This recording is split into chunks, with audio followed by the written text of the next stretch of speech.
यंदा राज्यात अतिवृष्टीमुळे शेतकऱ्यांचं प्रचंड नुकसान झालंय। विशेषतः मराठवाड्यातील शेतकऱ्यांचा हातातोंडाशी आलेला घास पावसानं हिरावून घेतल्यानं शेतकरी मोठ्या संकटात सापडलाय।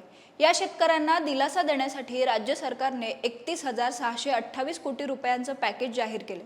या मदतीची रक्कम थेट शेतकऱ्यांच्या खात्यात जमा होण्यास सुरुवातही झाली आहे। यानंतर उद्धव ठाकरे यांनी नुकताच मराठवाड्यात हंबरडा मोर्चा काढला।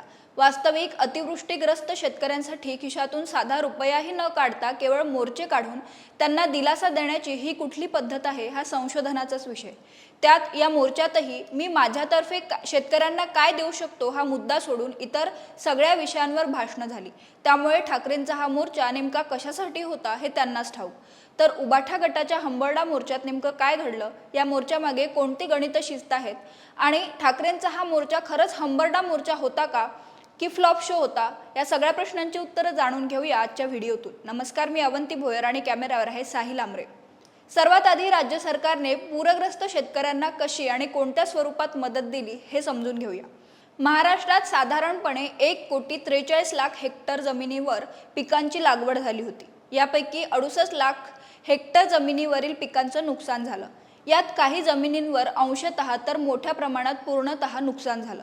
दरम्यान राज्य सरकारने पीक नुकसानीसाठी कोरडवाहू शेतीला हेक्टरी 18,500 रुपये, हंगामी बागायती शेतीकरिता 27,000 रुपये आणि बागायती शेतीला 32,500 रुपये हेक्टरी देण्याचा निर्णय घेतलाय। या व्यतिरिक्त रब्बीचे पीक घेण्यासाठी 100% शेतकऱ्यांना प्रति हेक्टरी अतिरिक्त 10,000 रुपये देण्याचाही निर्णय घेण्यात आलाय। एवढंच नाही तर मत्स्य शेती आणि बोटींच्या नुकसान भरपाईसाठी 100 कोटी रुपये राखून ठेवले आहेत। असे एकूण 31,628 कोटी रुपयांचं पॅकेज सरकारने जाहीर केले। अतिवृष्टीमुळे एकूण 60,000 हेक्टर जमीन खरडून गेली आहे। अशा वेळी कोणतीही मदत न देता केवळ शेतकऱ्यांची कर्जमाफी केली तर शेतकरी आपल्या जमिनीवर माती कुठून आणणार, पुढच्या हंगामात पैसे कुठून आणणार आणि मुख्य म्हणजे सणासुदीच्या काळात उत्सव कसे साजरे करणार, असे अनेक प्रश्न त्यांच्या समोर आहेत। त्यामुळे आज घडीला केवळ कर्जमाफी न करता शेतकऱ्यांना थेट मदत करणं जास्त आवश्यक आहे, जेणेकरून त्याला या संकटातून सावरायला मदत होईल। शिवाय मुख्यमंत्री देवेंद्र फडणवीस यांनी कर्जमाफी करण्याची घोषणा केलीच आहे। मात्र ही सगळी वस्तुस्थिती बाजूला ठेवून या संवेदनशील परिस्थितीतही उद्धव ठाकरे राजकारण करण्याचा एकही चान्स सोडत नाहीत। शनिवार 11 ऑक्टोबर रोजी छत्रपती संभाजीनगर येथे काढलेला हंबरडा मोर्चा हे त्याचं ताजं उदाहरण। शेतकऱ्यांना हेक्टरी 50,000 रुपये मदत आणि कर्जमाफी या त्यांच्या मुख्य मागण्या।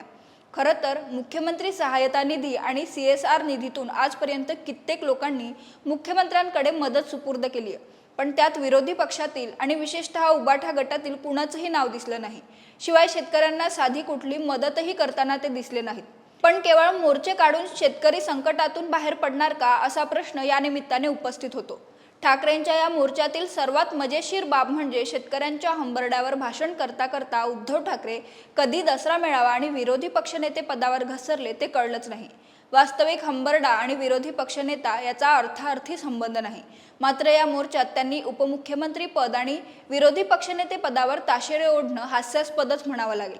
शिवाय महाविकास आघाडी सरकारच्या काळात त्यांनी नियमित कर्जधारकांना 50,000 रुपये देण्याची घोषणा केली, पण वास्तविक 1 रुपयाही दिला नाही।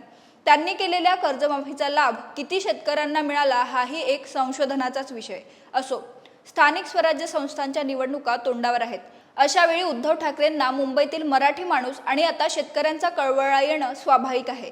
या भावनिक मुद्द्यांवर आपल्याला निवडणुका जिंकता येतील असा भाबडा विश्वास त्यांना वाटत असावा, म्हणूनच हा सगळा खटाटोप।